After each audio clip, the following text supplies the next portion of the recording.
Recently, someone asked me why, after 40 years, I retired from ministry, from being a pastor. And the answer I gave really surprised me. Usually I say things like, well, it was time, or I wanted to do other things, or something like that. I was tired. But I said, because I was embarrassed. And they said, what do you mean embarrassed? And I said, well, I was embarrassed at the horrible things that are done in the name of God and religion all the time. And, I started listing some of those in the sermon, but I decided I wouldn't have time to preach if we did all of that. But I quickly thought, on the other hand, I think it's what makes me not a very good debater, because I always think on the other hand. And it's also the way I try to keep my balance, like Tevyev on Fiddler on the Roof. If you lean too far one way, you need to think on the other hand. And I'm telling you, this is not a homiletical device. It's not for the sake of the sermon. The first thing that came to mind, on the other hand, was VUU and the good work of faithful people being done here. So I want to tell you, you do not embarrass me. You give me hope, and you inspire me. The parable that I'd like to use to root my reflections in is a parable that Jesus told in Matthew 13, and it's kind of a call-response parable. So we'll see if you can figure out what your response is. This is a test.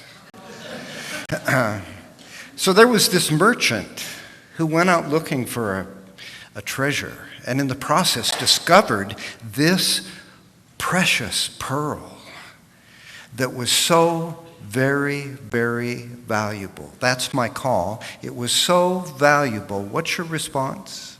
How valuable was it? Good. You passed. It was so valuable that they were willing to sacrifice this and that and the other in order to make that precious pearl their own. One of the ways that people say you can interpret a parable is with the help of another parable. Parable means to throw alongside. Para means alongside. Bola means to throw. So a parable was a story that you throw aside your life so that you can see your life in relief. And the best way to interpret a parable is with another parable. So, 2 years ago, Reverend Andy Burnett and I took a group of people from VUU up to Oak Flat. It's about 68 miles from here, up the 60 on the way to Globe, just above the little mining town of Superior. And it's a place considered sacred to many in the San Carlos Apache tribe. And we were there to do some exercises that I call opening the book of nature. There's scripture, the Torah, the Bible, the Quran, the Bhagavad Gita, those holy books. But before those holy books came experiences that people had in the natural world of the holy. They knew they were standing on sacred ground, and they wrote those stories down, and then they put them inside the covers of a book, and they get read, usually indoors. And I'm thinking there's something wrong with that picture. So we did these exercises called opening the book of nature. The idea is that you value people's experience of the holy. And that's another thing that I really like about VUU, is you value and you encourage people to root their spirituality in their experience of the holy. So other churches, they argue about the interpretation of this scripture and that scripture, or this dogma or that dogma, but you trust people's experience and you encourage that. And that's a wonderful thing. It's part of what the mystics of all the great religions have in common. It's based on their experience. So we were able last March, Arizona Interfaith Power and Light, the group that I'm executive director for, decided we wanted to find a way for experience and storytelling to bridge those differences that exist in our culture. So we asked Andy and VUU, would you sponsor this event that we called Sacred Earth Common Ground? And we invited people from an evangelical community, a Jewish community, Nefesh Soul, that meets here, and those crazy liberals from VUU to come together and just tell stories about times in their life when, like Moses, they felt like they were standing on holy ground. And all those divisions that exist, that separate us in our culture today, get transcended when we just invite people, tell me your story. And it was at VUU that made that kind of transformational, transcendent approach to spirituality and caring for the earth possible. A merchant went out looking for a treasure, and in the process discovered this precious, precious pearl that was so very valuable. I'm glad you asked. It was so valuable that they were willing to make whatever sacrifice to make that pearl their own. So one of the things we did there as a part of opening the book of nature was what we call the camera game. So one person is the photographer, and the other person, their partner, has their eyes closed. They're the camera, and the photographer guides the camera around to take pictures. Tap them once on the shoulder, they open the shutter. Tap them twice, and they close the shutter. So some of the pictures that we took that day at Oak Flat were pictures like the hedgehog cactus, this delicate, beautiful little cactus with a red flower, a close-up. Or we did a panorama view. So you take the camera and you scan the hillside, and you could see oak trees that the tribe uses to make their oak stew, acorn stew. You could see saguaro cactus and pinyon pine. This is the only habitat where both pinyon pine and saguaro occur in the same place. Very rare. Or you could take a telephoto photograph of Apache Leap. From Oak Flat, you can see these rocks towering in the distance. And the legend says that the U.S. cavalry was chasing these Apaches. And the brave, 75 of them, climbed up into these rocks and thought that they found some safety there. But the shooting began, and they decided rather than be killed or captured, they would leap from these rocks and commit suicide. So 75 braves, according to legend, lost their lives at Apache Leap. You could take a picture of it there. If your camera was equipped with night vision, you could see, they say, ocelots there, another endangered species. If you had been there 6 months ago, you might have been able to take a picture of the desecration, the vandalism of the ceremonial grounds there. Somebody came with an axe and chopped down the poles that were there, and so you'd see splintered wood and eagle feathers gathering dust. All these pictures are so important because in December of 2015, Senator John McCain presented some legislation late at night, 11 o'clock at night. It was a military apportionment bill, must pass. But he inserted in there this land trade. So this sacred land was being given to Resolution Copper. And the plan now is to drill down 1.5 miles into the earth and then tunnel out underneath these deposits of copper and pull the copper down And then all of this, the hedgehog cactus and the ocelot and the saguaros and acorns and pinyon pines will collapse down into this pit of rubble. So VUU people were there along with environmentalists from all over the state, along with the San Carlos tribe, along with other tribes from around the nation to stand in solidarity to protect this land.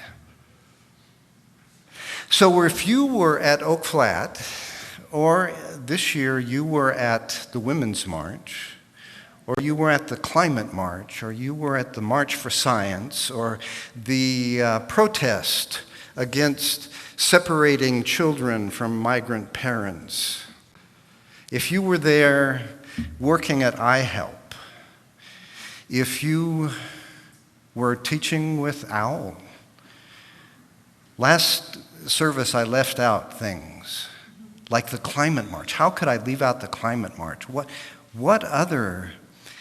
not to mention the bumper stickers that are in the parking lot. What other things, ways that VUU people pray with their feet should be named? Red for Ed. If you have been involved in any of those ways that you have prayed with your feet, would you stand?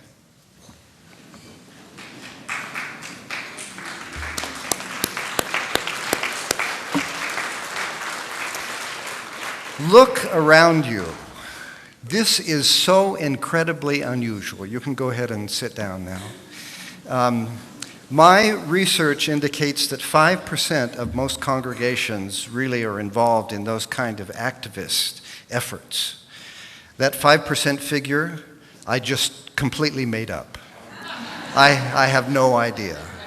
But it's certainly much less than is true in this congregation.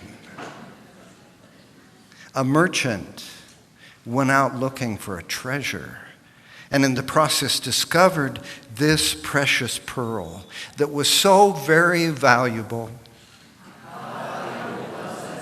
It was so valuable that she was willing to sacrifice, to make that pearl her own.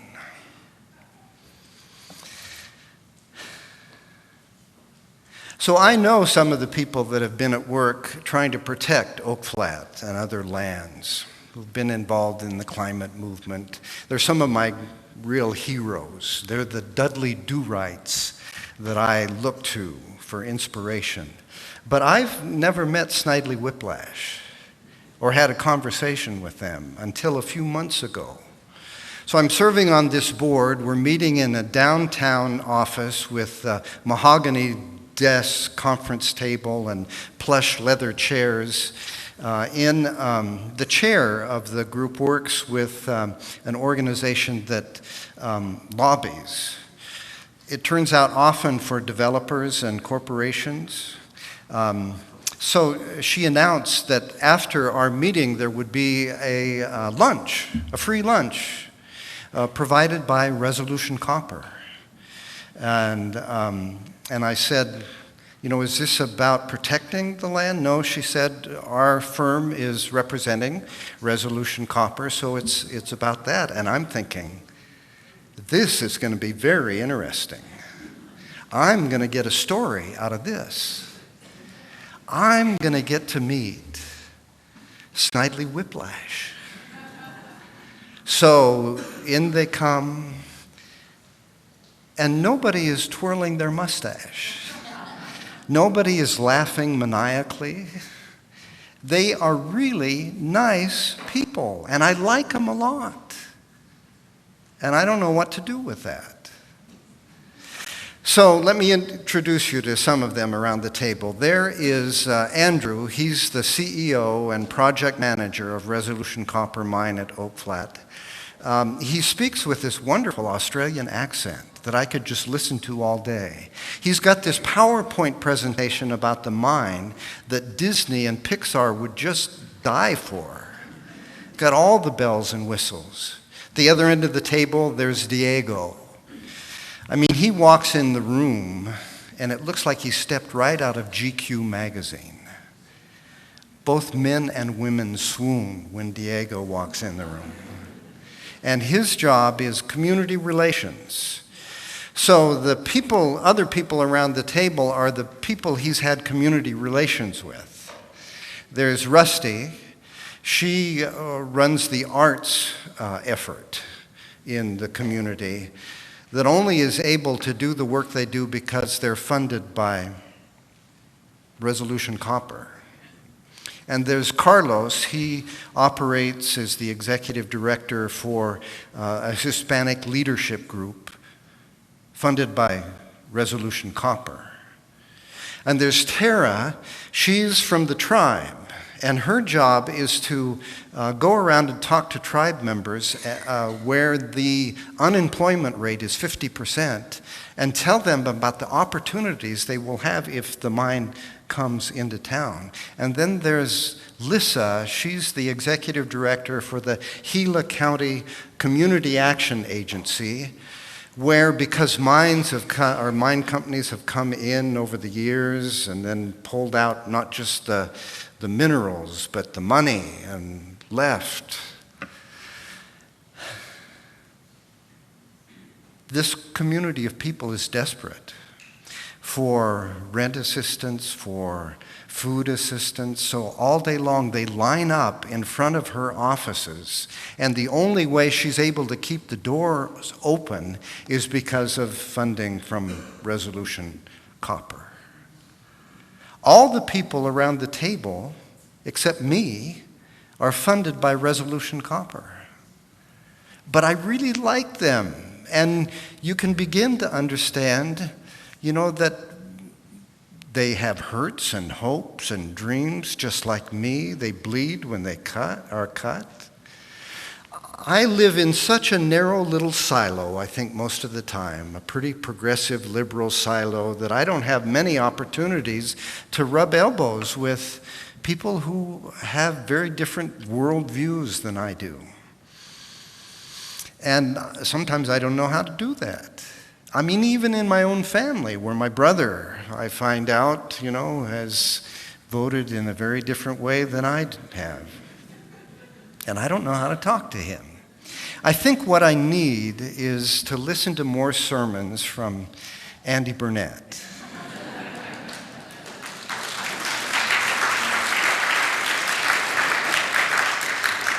Every time I come here, he's encouraging me to get out of my narrow little silo and to build bridges between other people that I differ with.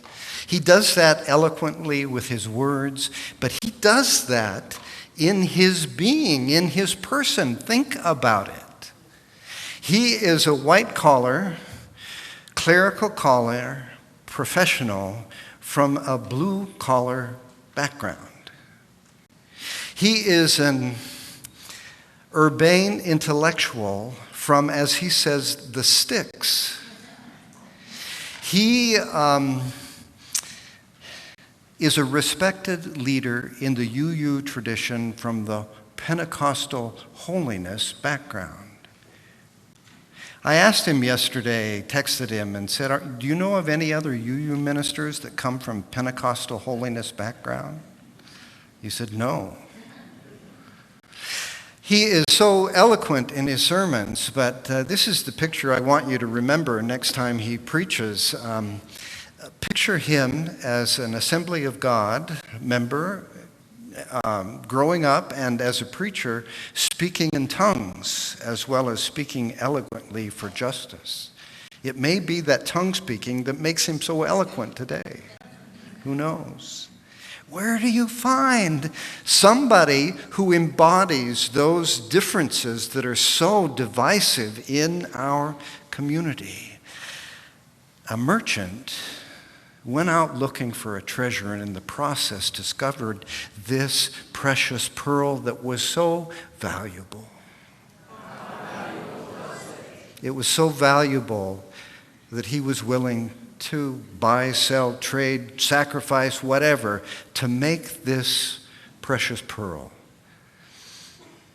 his own.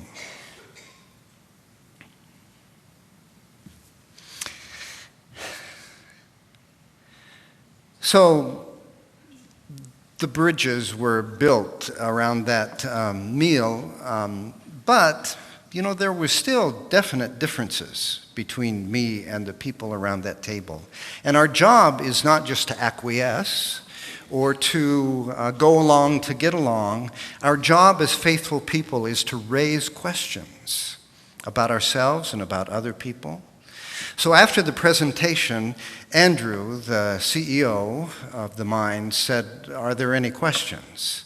And he said it in such a way that it was clear he was going to move quickly on because he assumed there would be no questions. And I raised my hand, and all the eyebrows around the table were raised.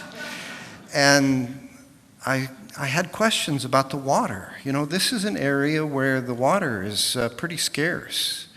And I said, it's estimated that the mine every year will take as much water as the city of Tempe, with 186,000 people, will require. Where's that water going to come from? And I asked about the tailings from the mine, laced with heavy metals, that once pulled out, they say will be as high as Picket Post Mountain that you can see for miles around. And I asked a question about, is this sacred land to the San Carlos? And after my third question, the CEO said, "Well, I think it's about time we move along. Is anybody hungry?" And everybody said, "Yeah, including me."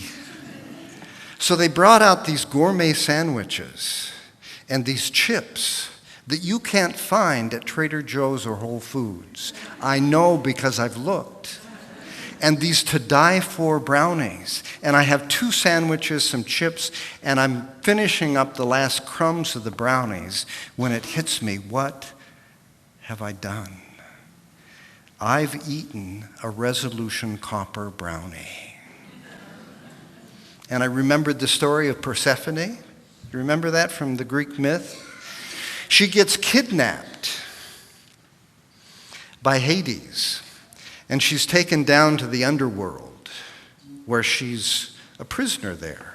But she's a smart girl, so she knows better than to eat anything in the underworld. Otherwise, she'll be trapped there indefinitely. Meanwhile, her mother Demeter is up on the earth. She's the goddess of harvest and fruitfulness. And she is grieving so intensely that nothing grows, nothing blossoms, nothing fruits. And the land is absolutely desolate because of her grief. But she hears that Persephone is kidnapped and held captive in Hades. So she goes to negotiate with Hades. And he is willing to let her go, I think because he's fallen in love with her. And love has a powerful, transformative effect even on Hades. But there's a problem. She has eaten while she was in the underworld. According to one version of the story, she's eaten 4 pomegranate seeds. Another version of the story says she's eaten 2 sandwiches, potato chips, and a brownie. So because she's eaten those 4 things, she has to stay in the underworld for 4 months. And then at the end of that time, she's able to go free. During those 4 months, Demeter is grieving, and the land is desolate, and winter is here, and then she is reunited with her mother, and spring comes, and summer, and fall.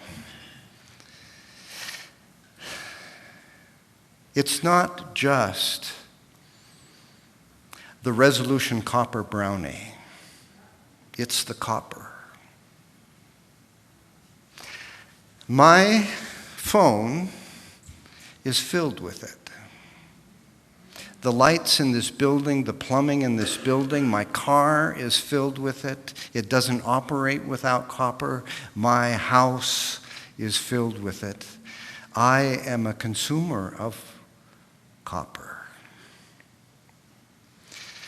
So I feel sometimes like I am trapped on this machine that's devouring the earth, and I don't know how to turn it off or even get off of the machine. Does anybody else feel like that? So what do you do? What do you do? Where do you go? I think one of the things you do is you become a part of a community that loves you and supports you and holds you accountable for the complicity that we all are a part of in this economy, this culture.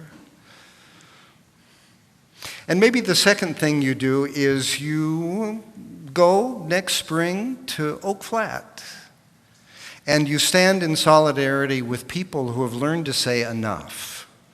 Enough of not listening to the land and the people of the land, to rub elbows with folks who value the land as much as they value the minerals underneath the land, who care about relationships with the Creator, with each other, with the earth, as much as they care about money and power. How do they do that? What can we learn from them?